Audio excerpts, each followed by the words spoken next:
Hello everyone. আজি special এটা good news আপোনালোকৰ মাজত শেয়াৰ কৰিম। গুড নিউজ তো হৈছে যে অক্টোবৰ মাহত আমাৰ অসম চৰকাৰে ৩৫,০০০ খালী পদত নিযুক্তি দিব। ফাইনালি আজি অসমৰ মুখ্যমন্ত্ৰী ডাঙৰীয়া তথা ডক্টৰ হিমন্ত বিশ্ব শৰ্মাই ষ্টেট লেভেল ৰিক্ৰুটমেণ্ট কমিশ্যন আৰু Senior Official Health Education Home Departmentor কৰ্তৃপক্ষৰ লগত এখন বৈঠক আয়োজন কৰে আৰু সেই বৈঠকত এটা গুৰুত্বপূৰ্ণ বিষয়ৰ ওপৰত আলোচনা কৰা হয় যে অহা অক্টোবৰ মাহত এডিআৰইৰ পৰা আৰম্ভ কৰি Assam police constable AB UB gazette teacher post gazette teacher LPUP assistant teacher আৰু স্বাস্থ্য বিভাগত খালী হৈ থকা পদসমূহ দিব পৰাকে গুটেকিনি প্ৰক্ৰিয়া সম্পূৰ্ণ হৈছে নে নাই এই বিষয়ে আলোচনা কৰে।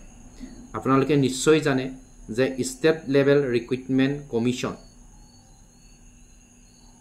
দৰ কিমান এটা দায়িত্ব থাকে। তোমাৰ এডিআৰই 2.0 ৰিজাল্ট এতিয়ালৈকে দিয়া নাই, তথাপিও অহা ছেপ্টেম্বৰ মাহৰ ভিতৰত এডিআৰই ৰিজাল্ট আসাম পুলিচৰ ৰিজাল্ট ৫,৫৫০টাৰ মেৰিট লিষ্ট আৰু gazette teacher post gazette teacher যিমানখিনি প্ৰক্ৰিয়া আছে নিযুক্তি দিবৰ কাৰণে যিমানখিনি প্ৰাৰম্ভিক প্ৰক্ৰিয়া আছে সেই গোটেইখিনি কাম ছেপ্টেম্বৰ মাহৰ ভিতৰতে সমাপ্ত কৰিব।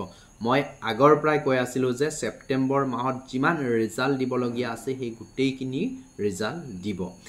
এতিয়া বিষয়টো হৈছে যে আমাৰ গুড নিউজৰ মাজতে কেতিয়াবা তোমাৰ বেড নিউজও থাকে, অৰ্থাৎ কিছুমান বেয়া খবৰো থাকে।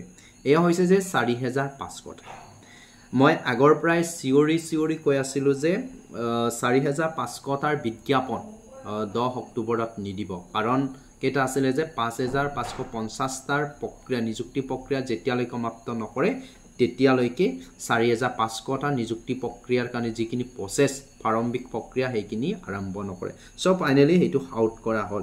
কাৰণ টুইটত কৰাই আছে, হয়তো বহুতে ভাবিব পাৰে যে সেই টুইটটো মুখ্যমন্ত্ৰীয়ে লিখা নহয়, তথাপিও সেই বৈঠকত আলোচনা কৰা হৈছে। গোটেইখিনি বিষয় ইয়াতে ৰিভিউ কৰিছে আৰু শ্বেয়াৰ কৰিছে ইয়াতে যে ৩৫,০০০ পদত অহা 10 অক্টোবৰ তাৰিখে, যদিও তাৰিখৰ কথা মেনশ্যন কৰা নাই কিন্তু অক্টোবৰ মাহৰ কথা কৈছে, কিন্তু ইয়াৰ পূৰ্বতে অসমৰ মুখ্যমন্ত্ৰী ডাঙৰীয়াই 10 অক্টোবৰত ৪০,০০০ নিযুক্তিৰ কথা সংবাদ মাধ্যমৰ আগত কৈছিলে। আৰু যদিও সেইবাৰ 10 অক্টোবৰৰ কথা মেনশ্যন নাই কিন্তু 10 অক্টোবৰ তাৰিখে নিযুক্তি দিব। এয়া অসমৰ এটা বৃহৎ নিযুক্তি হ'ব আৰু যিমানখিনি পদ থাকি যাব তোমাৰ APSCৰ পৰা আৰম্ভ কৰি স্বাস্থ্য বিভাগত বা অন্যান্য তোমাৰ ডিপাৰ্টমেণ্টত কিছু পদ তোমাৰ 10 অক্টোবৰ তাৰিখে নিযুক্তি নিদিব। তেনে ক্ষেত্ৰত সেই থাকি যোৱা তোমাৰ বিজ্ঞাপনসমূহৰ যিমানখিনি ভেকেঞ্চি আছিলে এইখিনি কিন্তু নতুন বছৰত দিব। তোমাৰ 25 চন নিদিয়ে, 26 চনৰ ভিতৰত দি সমাপ্ত কৰিব। তেনে ক্ষেত্ৰতে আপোনালোকেও ভাবিব পাৰে যে সঁচাকৈ 10 অক্টোবৰত দিবনে নিদিয়ে বা এইখিনি ফিক্স হয় নে নহয়। চ' আজি পুনৰবাৰ আপোনালোকক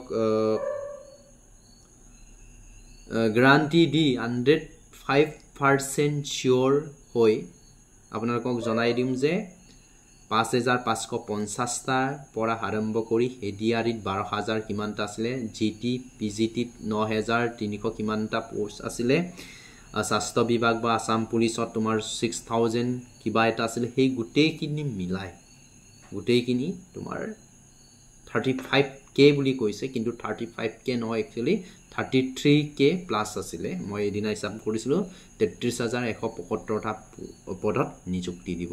চ' সেইখিনিয়ে কৈছে, যিহেতু আমাৰ সংবাদ মাধ্যম যিকোনো পলিটিচিয়ানে হওক সংখ্যাটো সদায় বঢ়াই কয় এটা দুটা হ'লে। চ' আপোনালোকে ফিক্স হৈ থাকক যে 33K নিযুক্তি প্ৰক্ৰিয়া অহা অক্টোবৰ মাহত দিব।